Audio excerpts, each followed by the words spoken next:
Para quem ainda não sabe, deixa eu apresentar aqui para vocês a minha convidada, né? A Patrícia, vou pegar o nome dela direitinho aqui, porque ela é hematologista, Patrícia Oliveira da Cunha Terra. Patrícia, a gente acompanhando aí, obrigada por ter vindo, né? E a gente tem o caso da Elaine e do Lúcio. E eu quero começar com essa pergunta: por que se faz tão importante doar sangue?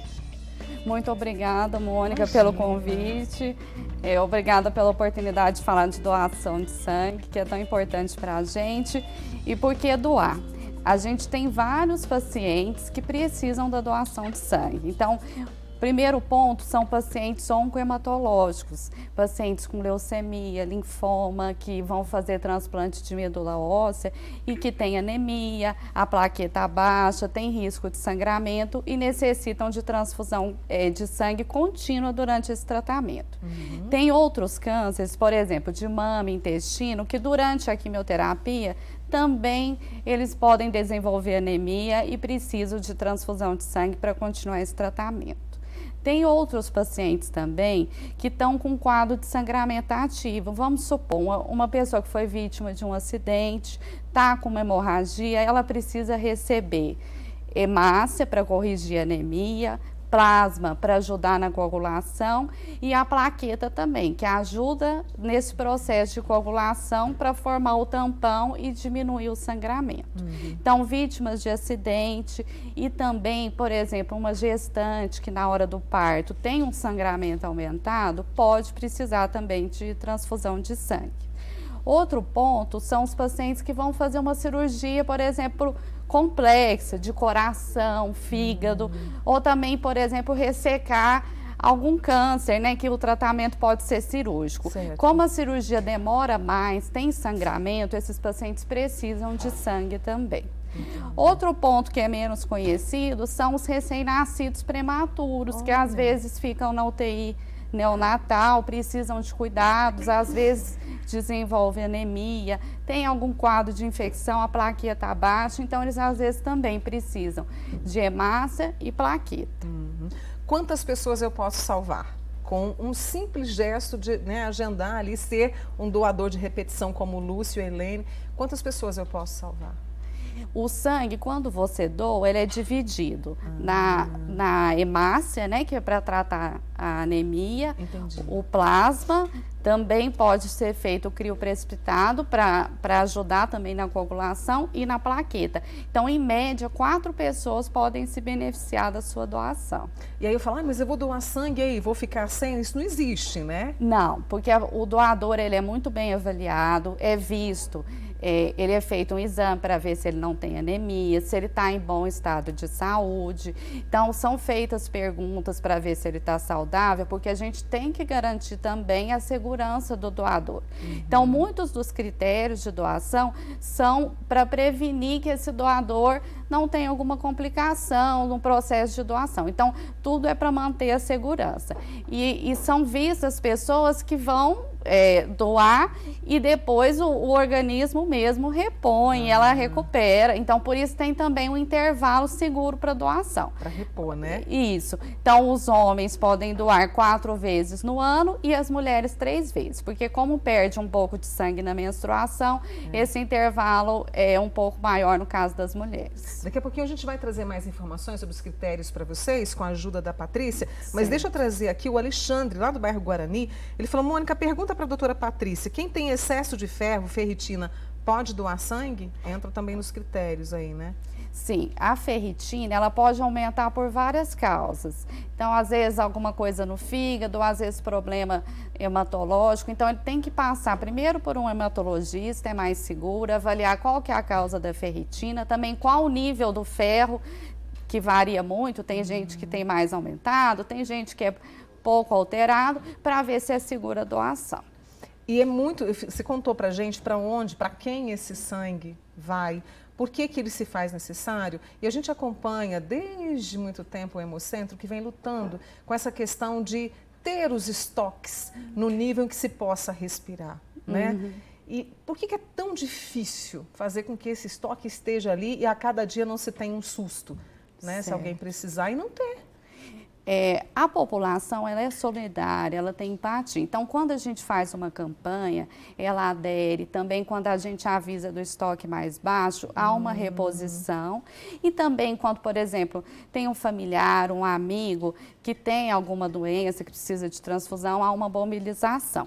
Mas o concentrado de hemácias, que é o que a gente mais utiliza, ele vale de 35 a 42 dias. Então, a gente precisa sempre ir atualizando esse estoque.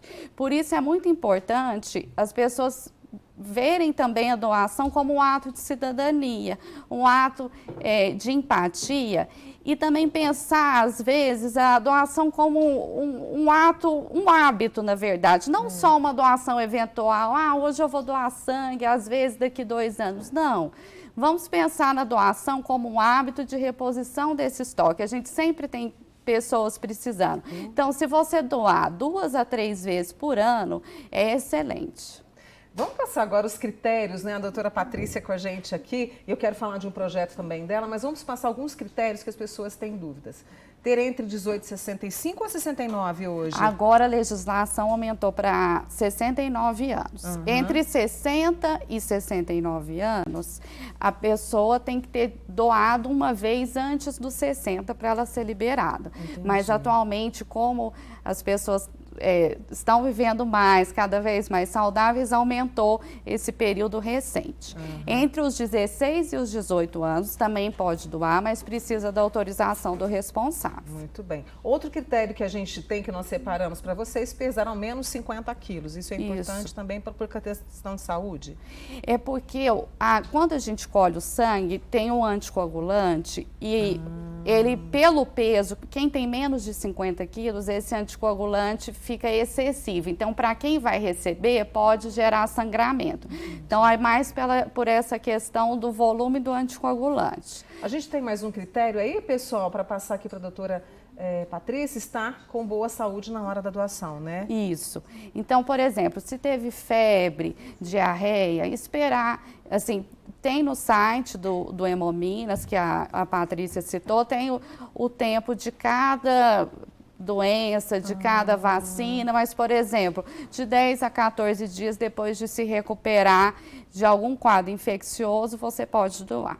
E aí, a Patrícia estava me contando, enquanto a gente acompanhava junto com você a entrevista com a xará dela, a Patrícia Fernandes, a responsável pela captação no Hemocentro, elas têm um projeto juntas, eu até estou seguindo aqui, porque é um projeto importante que se chama Compartilhe Vida. Que projeto é esse, Patrícia? Explica melhor para a gente. É um projeto que foi desenvolvido com os alunos de graduação da Universidade Federal de Uberlândia, junto tanto com o Hemocentro, com a Agência Transfusional da UF, que eu faço parte, e o Comitê Transfusional.